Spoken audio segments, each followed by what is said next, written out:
नमस्कार दोस्तों, हिंदी उपचारात्मक शिक्षण कक्षा 6 दिवस 10 इसमें 3 कार्यपत्रक हमको प्राप्त हुए हैं।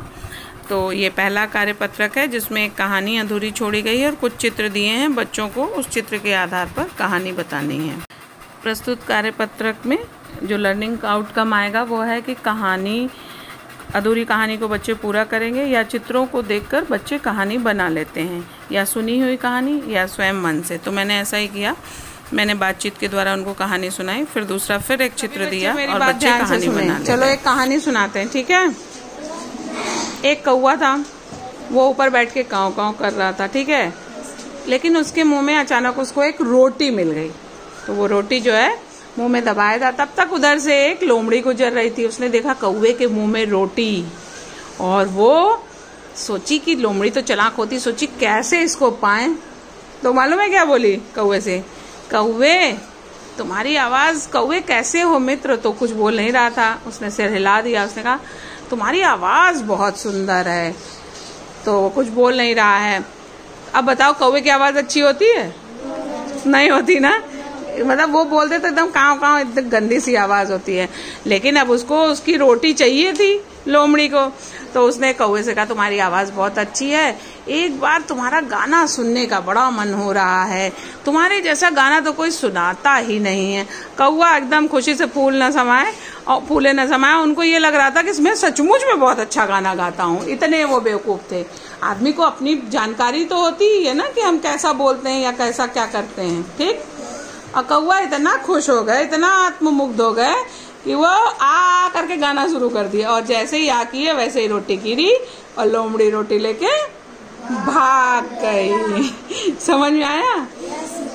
तो अच्छा ये बताओ, कुछ चित्र दिखाते हैं तुमको, तो उस पे तुम लोग कहानी बना पाओगे? इस तरह की कहानियां सुने हो ना तुम लोग? क्यों बच्चों, सुने हो ना? एक तो ये हमने लिख दी है, इसको पूरी कर सकोगे? बताओ, भालू और किसान वाली कहानी पूरी करके बताओ फटाक से। कोई भी खड़ा हो जाए, सुनाए। कौन सुनाएगा? अन्नू, सुमन, खड़े हो बेटा। खुशबू, कोई भी सुनाओ। हाँ सुनाओ, भालू वाली कहानी पूरी करो। इसके आगे की। एक भालू था, हाँ। और एक किसान। नहीं, इसके बाद फिर किसान ने आलू बो दिया, उसके बाद क्या होगा? किसान ने आलू बोने के बाद आलू बो दिया, अब आलू के काटने का सीजन आ गया ना, यहाँ से शुरू करो। प्रिंस तुम सुनाओ, चलो खड़े हो। प्रिंस स्टैंड अप बेटा, बैठ जाओ। आलू बो दिया, एकदम तैयार रहा करो बच्चा। आलू को मिले पत्ते और किसान को मिले आलू। हाँ, क्योंकि किसान ने क्या कर ली थी? चालाकी कर ली ना। हाँ, तब फिर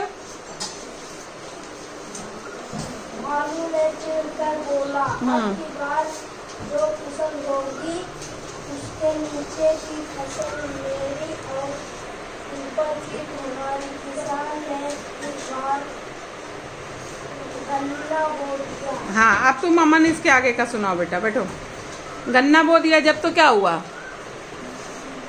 अब उसने कहा था कि ऊपर की फसल और नीचे की फसल तुम्हारी, बीच वाली नहीं। अब गन्ना बो दिया तो क्या हो गया? गन्ना में क्या होता है? बीच की फसल होती है, ऊपर तो पत्ती होती है। हाँ, तो क्या हुआ? फिर परेशानी में फंस गया भालू, क्योंकि किसान ने फिर चालाकी कर ली ना।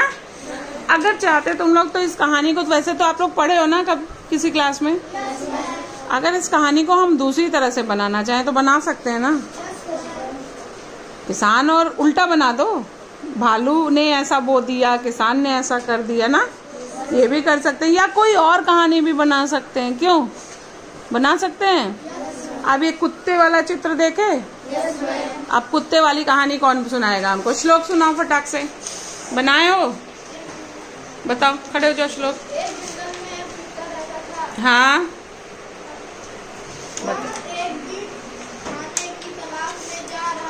Very good.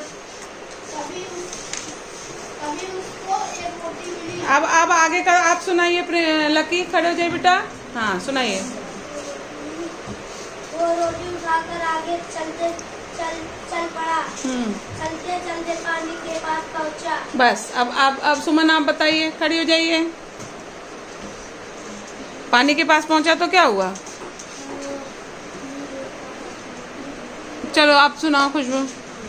उसने देखा कि पानी में एक और कुत्ता है, क्योंकि उसको अपनी परछाई दिख रही। पानी में क्या दिखेगा? आप देख झांकोगे तो पानी साफ होगा तो आपका चेहरा ही दिखेगा ना। हाँ, फिर सोचा कि कुत्ता उससे रोटी मांग रहा है और वह भागने लगा। उसकी रोटी नदी में गिर गई और वह परेशान और पछताता हुआ चला गया, है ना?